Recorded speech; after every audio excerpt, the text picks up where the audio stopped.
everyone, welcome back to my channel and another segment for Halloween month. I hope everyone is doing well and had a chance to actually see the 2023 version of A Haunted Mansion. That's right, I know it's kind of delayed, but I thought to do a bit of a review in regards to this film since it's the holiday season. It seemed more appropriate to do it.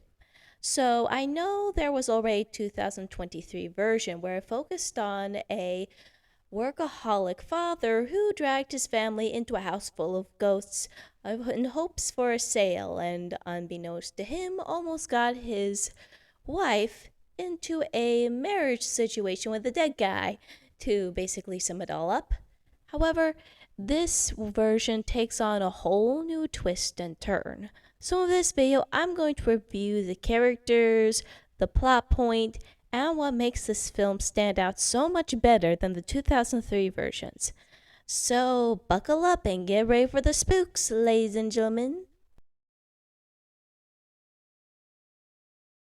So I guess like any other review, it's best to start off with the plot. It mostly focuses on a man named Ben, a grieving widower who continues doing his wife's work, which was ghost tours in her memory after losing her in a car accident. It also starts to focus a little bit more on Gabby and her son Travis, who find themselves moving into the haunted mansion in order to start a brand new life.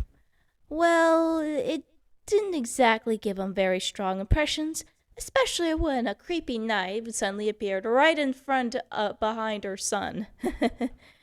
So they try to enlist Ben's help through a priest named Kent. And of course, Ben, being skeptical and lack of faith, decides to go and see what's going on, especially upon hearing the amount of money he will get if he gives his professional opinion about it. And of course, he was very skeptical and said that the whole thing was no ghosts, but a power of suggestion. He went home and, well, let's just say he learned a very hard lesson about tricking people.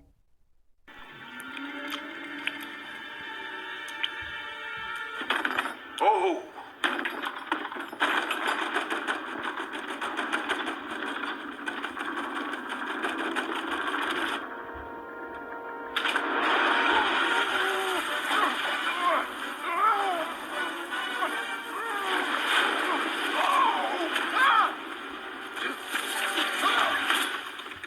Power of suggestion, my tail. So, of course, Ben, who nearly drowned and got himself soaked, confronts Gabby about it, but Gabby kind of snapped back at him, not like verbally, but kind of did say that he did it for the money, as well as the fact that he scribbled down nonsense and was pretending to take pictures with a dead camera. So he wasn't exactly in the position to throw stones at glass houses, as well as that of what Priest Kent has reminded him as well. Upon realizing that he, the priest, and the Gabby and her son were all stuck on the same boat. Upon realizing this, later on, Ben decides to do some surveillance and tries to see what is going on and why they're being kept in the mansion. Along the way, finding two other people, a medium going by the name of Harriet and a professor who specializes in the history of haunted houses. It's by then the group soon learns that there's a very haunting force trying to raise all of heck by bringing out the 1000th soul that has to be willing, of course. So it definitely is a very interesting plot to go on because the atmosphere of a film is very well thought out. It gives you a small sense of dread while it still has some of Disney's formula into play. Plus, this show definitely has a way of being a bit more faithful to the ride than the 2003 version.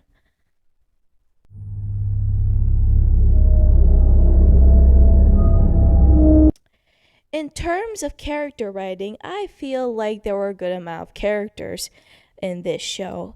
These characters definitely were smart in terms of how they handled their haunted house situation, as well as the ghost being a certain level of sympathetic and dangerous. So it shows that there are some ways of handling and surviving their ordeal. And of course, I do love of how they portray Travis as being a kid who is understandably scared for his life. I mean, who wouldn't want to put a helmet on their kid after witnessing such terrifying statues coming to life and such?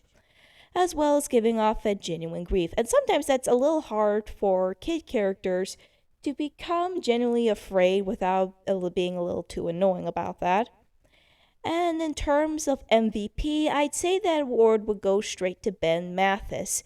Kent being second because not only did he help Ben get through some of his grief, as well as managing to convince a horde of ghosts to turn on Alistair Crump, the villain of this story, and helping them out whenever possible. Harriet being third because she was recognizing and using her spiritual expertise to at least level the playing field in fighting the ghosts. Now, going back to Ben of why he's MVP, Ben definitely is struggling through his grief and loss of his wife, but he managed to do so in a very stunning display. And the acting definitely is put in a way where you feel bad for this guy trying to move on and put everything together, as well as battling a ghost who's trying to manipulate him into taking his own life. So it's pretty amazing at that point. He also uses his expertise on ghosts and the unknown in terms of using his equipment to recognize if something feels off, observing the patterns of a ghost, as well as facing our villain head on.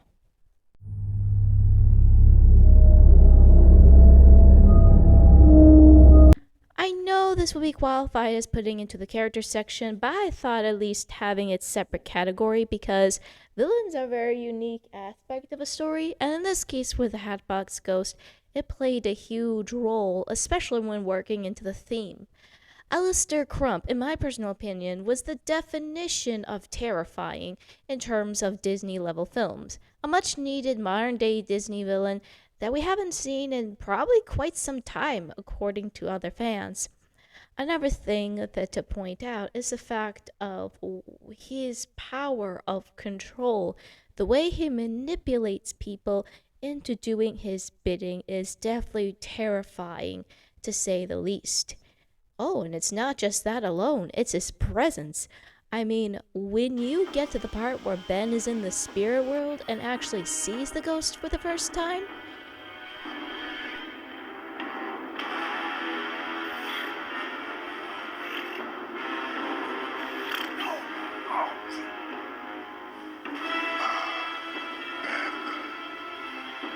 Were you looking for me? No. Wait!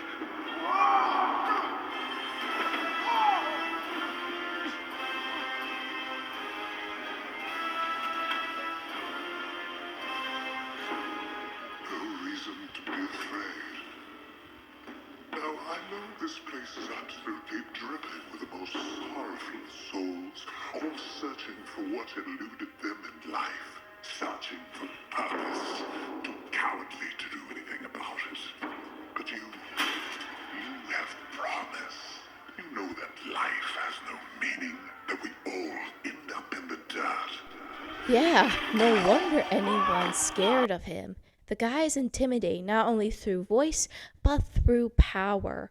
His use of dark magic definitely rivals that of any other ghost in that mansion, as well as his manipulative tactics are definitely not one to bat an eye over. So, in a lot of ways, this guy, in my personal opinion, was definitely a representation of grief at its worst, and in a lot of ways represents of what Ben and Travis could have been if they never dealt with their grief in a very healthy way.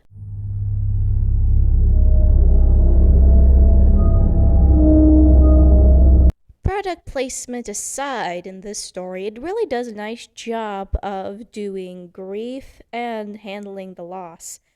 And it's written in a way where it definitely feels a little real and relatable, especially when you look it through the scope of Travis, A young kid who is having issues making friends, even the fact of knowing that his father's gone, the pain is just very genuine and feels like it's something that a 9-year-old kid would feel by the end of the day. Then, of course, you have Ben, who is just struggling with his own grief, trying to get out of bed, trying to function like a normal human being, and trying to hold on to the memory of his wife whenever possible. So, yeah, this is a very strong representation of what grief looks like on a day to day basis. While some of it is still Disney, this is as bold as they're going to get in terms of how grief and loss can really have a negative effect on people when they don't have a proper support system. Don't get me wrong, Big Hero 6 also tackled that as well. But this one took a very darker tone on these themes, especially as I mentioned before about the Haxbox ghost of using that against everyone else in this film. So, overall, this is a very recommended Halloween classic that I feel like is going to be continued and treasured throughout years to come. So, what do you think of this film? What do you think of the characters? As well as, do you think it's something you would want to put in your Halloween collection? To subscribe, leave a comment, and this is Dragon Videos signing off for Halloween month.